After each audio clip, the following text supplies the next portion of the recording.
When you're creating a software company, where do you begin first? Do you start with building the product and software first, or do you go after the customers and start with building a great customer base? How do I begin? This is a classic chicken and egg problem that I get asked about all the time. In this video, we are going to answer that. We're going to dive into what it takes to build a successful software company from the get-go and all of the things that you need to know to get started successfully. So don't miss it. We're going to cover this answer and so much more coming right up.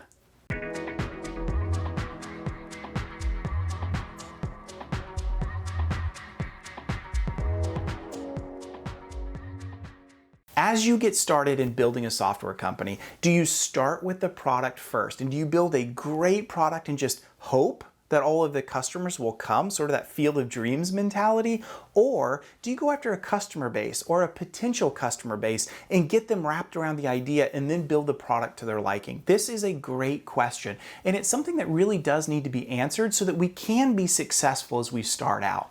Now, if we've never met before, my name is Wes Spencer. I'm a technology executive. I'm a cybersecurity guy.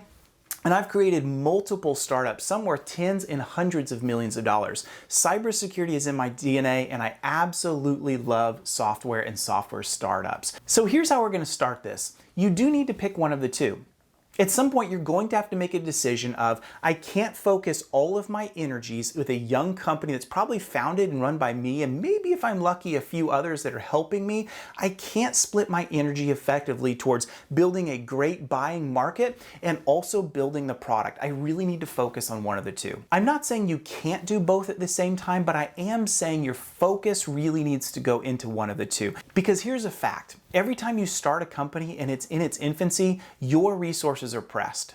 Your time is limited.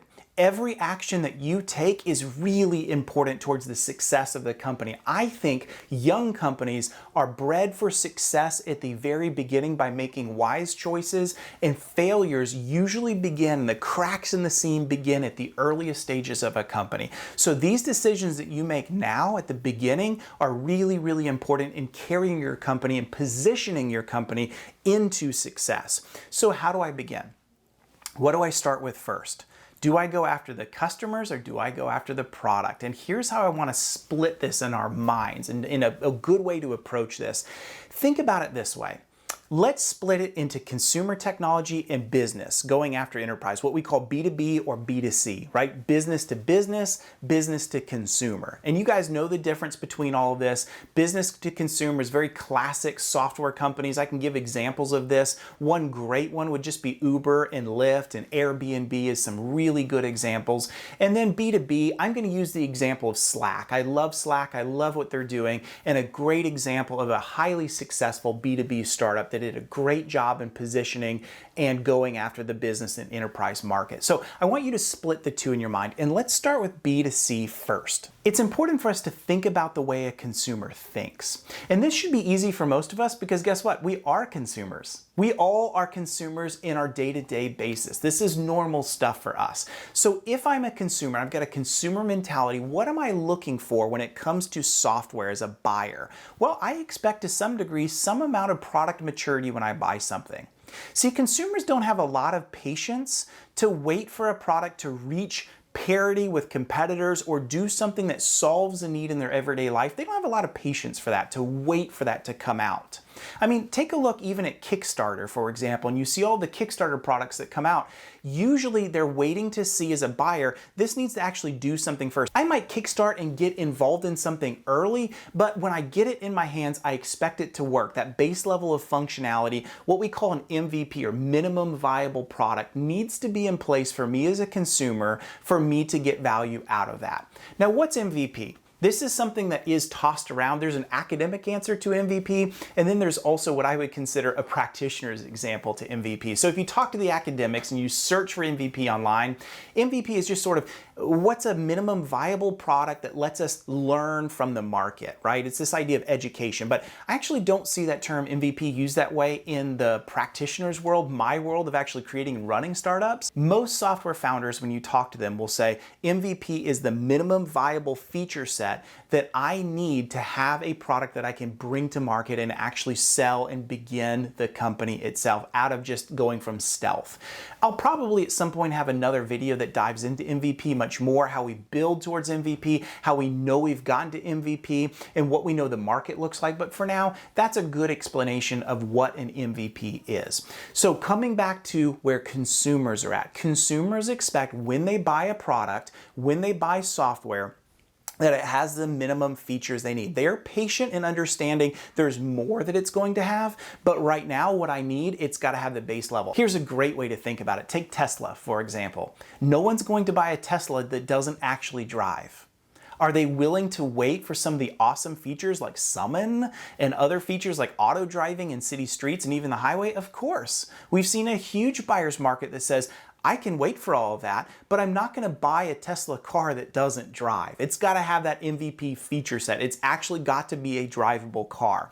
The same is true in creating your software company. When you're going after consumers, you've got to have a minimum viable product that has the minimum feature sets to sell. If you don't, here's what's going to happen. You're going to get flamed online. You're going to have all of the terrible reviews from Yelp and Facebook and everywhere else of everyone flaming your product because it doesn't do what they think it should do. So when you're tackling and building a B2C product and you're going after consumers, you've got to have a mature product, at least at a foundational MVP level, to be able to get that product out and get market and get lift. And so that's what I've seen as successful in the companies I founded in the B2C world, is make sure that you do have a solid product first, and then you can begin marketing, then you can begin analysis, then you can begin all of the social that's required to get that product up, get it running, get it in the eyes of buying consumers, and you'll get lift from there. Now, what about B2B, business to business? It's a lot different. I've actually run many more B2B startups than I have B2C, and I have a lot of experience here, and it's taught me a lot of lessons. And one of those lessons is this: you don't have to have a product out of the gate.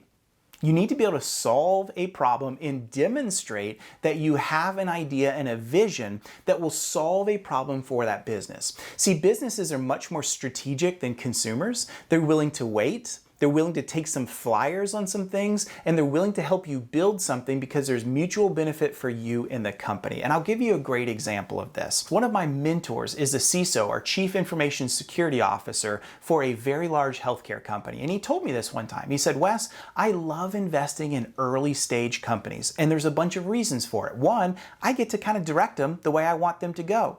I get to give them input and ideas for things that selfishly are going to help me and my company build what we need and solve problems that we can't solve on our own. And then he kind of joked and he said, there's another reason too.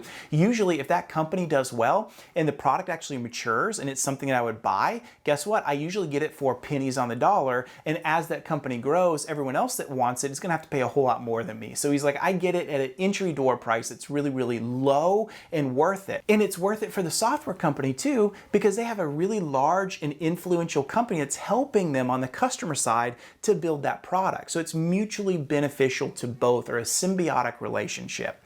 The other thing he said too is he said, my risk of failure is quite low.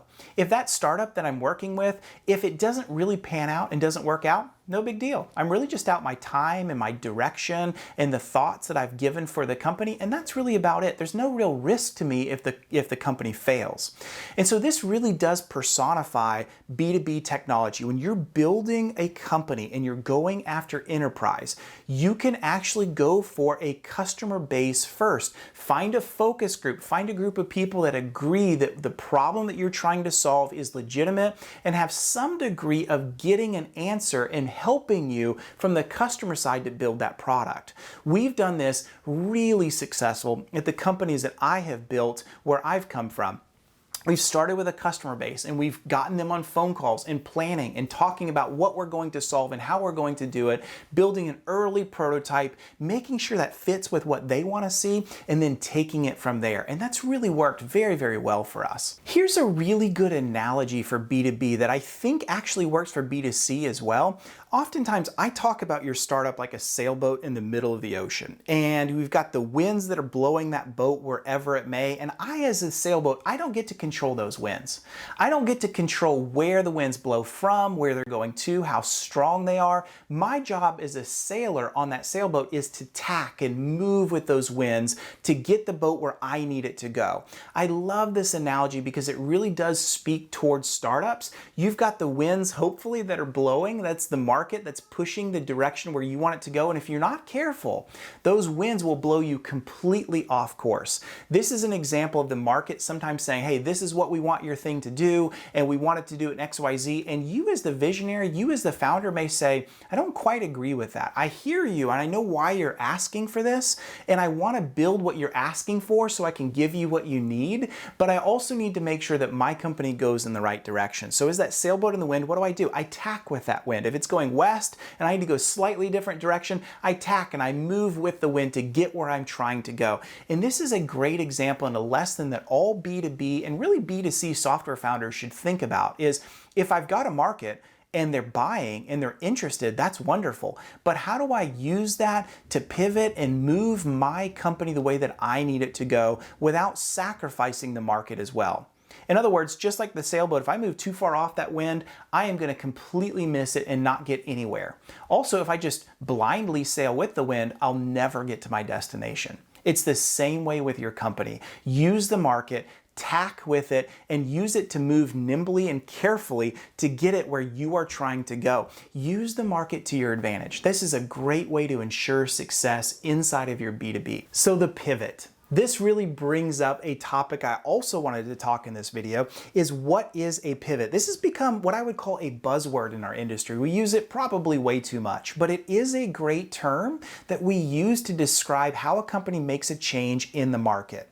See, this is something I'll probably produce a video about and expound much more on of how we pivot, how we know we pivot, why and when we should pivot. These are big things, but here's the fact of the matter. Every company that I have built and worked on has had to make a pivot. Some of them small and some of them big. We do this because we understand the market, and especially in B2B, when we're going after a buying group that is willing to be patient and is willing to work with us, as long as we understand that market and understand what's producing value and what's not, those are the things that unlock our key and our ability to perform a pivot in the company so that we can do what's best for our customers. Now, I want to give you an example of this. Earlier in the video, I mentioned Slack. Slack is an awesome example of a company that I can think of that has made a tremendous pivot that resulted in raging success that otherwise, had they not made this change, it was so important for them, they probably, and I would say definitely would have failed.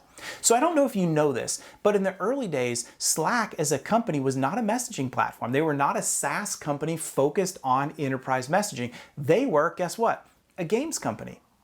Yep, they were called Tiny Speck, and what they did for a number of years is they made a game called Glitch. Glitch was one of those massively online multiplayer games. You know, think about their ilk, things like World of Warcraft. Now, they were never as big as World of Warcraft, never at that competitive level, but they had some degree of success. And over time, they realized that it just wasn't working for them. It wasn't getting them to the direction that they wanted to go as a games company. And I love this quote from CEO Stuart Butterfield. Listen to what Stuart says when he began to look at where Glitch was going as a game and really for Tiny Speck as a company. Here's what he said. He said, you know, we were never going to be the kind of business that would have justified the $17.2 million in venture capital that we had been given.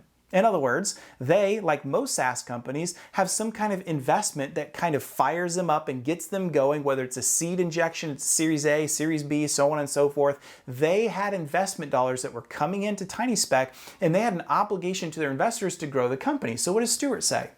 He looks at the numbers, he looks at the revenue, he looks at the projection, he looks at the growth, and he makes this educated, non-emotional decision of this isn't working. We've got to make a change. We've got to pivot into something else. And so rather than just giving up and saying we failed as a company, Stuart began to look and say, what are our assets? what are we doing that's actually really good?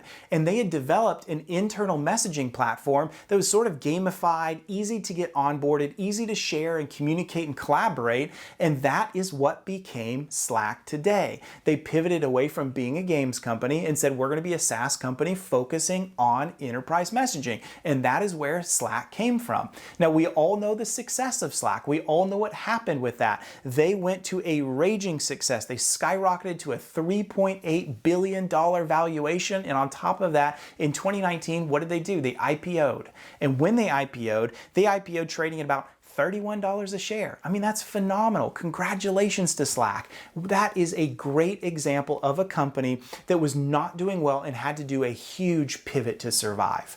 Now, here's the thing. Not every company you build has to do that size of a pivot. In fact, hopefully you won't. But startups are hard. Startups are difficult, they're pressing, the time is pressing. And in B2B especially, when you understand your market and you have a buying base that really gets what you're doing and your vision and you understand them intimately well, that is the thing, as I said before, it gives you the key to unlock that ability to know when to pivot, how to pivot, and where to pivot to success. So I'll cover that more in another video, but I did want to have a good lesson on what a pivot can do for a company when you do it right. So I hope all of that makes sense. And I want to come back to what we were talking about at the beginning of this video, which is simply this. When I'm building my company, how do I build it for success? In B2C, I really think we need to start with building a product and getting to MVP, and then you will see customers that will come in. And of course, from there, it's got to be good marketing and good awareness around all of it. But that's a key driver to success. In B2B, it can be a little bit different. You don't have to just build the product. In fact, you need to understand your buying base and your customers and the problems that they're wanting to solve. That is a great key to success. Now, I want to hear from you. What are your thoughts? If you've built a business, if you're interested in this and you love the idea of software startups and how I get going on it, I want to know from you. Does this make sense? What questions do you have? If you've gone through this before, give me some feedback on what's worked for you. This is not the only way it can be done, but this is just from my experience a great way to get started. So give me your feedback. And one last thing, if you liked this video, will you do me a huge favor? Hit the subscribe button, smash that, mash that for me. I'm growing my subscriber base and I would love to have you join as we produce more and more videos. Thanks so much.